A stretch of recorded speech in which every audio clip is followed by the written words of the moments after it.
જય જવાન સૈનિક ફાઉન્ડેશન અને eco unity tribal progress initiative charitable ટ્રસ્ટના સંયુક્ત ઉપક્રમે કોલેજ ગ્રાઉન્ડ ખાતે વન સંરક્ષણ માટે ફ્રી તાલીમ આપવામાં આવી હતી।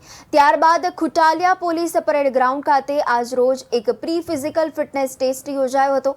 છોટાઉદેપુર જિલ્લાના યુવાનો ફિઝિકલ ટેસ્ટ માટે જનાર ઉમેદવારનું આજે સવારે 6 કલાકે એક પ્રી ટેસ્ટ રાખવામાં આવ્યો હતો, જેમાં પુરુષ ઉમેદવાર 150 જેટલા અને મહિલા ઉમેદવાર 26 જેટલી ઉપસ્થિત રહ્યા હતા।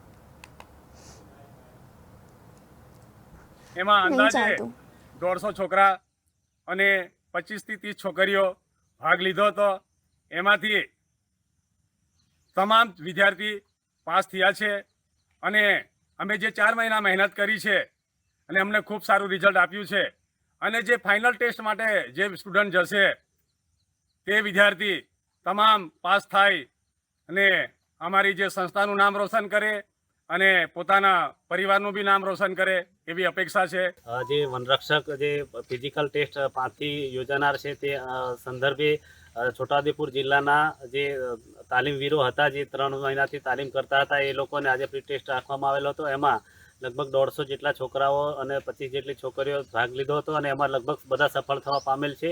અને આ જે આયોજન કરવામાં આવેલું હતું, જય જવાન સૈનિક ફાઉન્ડેશન અને eco unity tribal progress initiative Chhota Udepur, આ બંને સંસ્થા વતી આ જે આયોજન કરેલું હતું।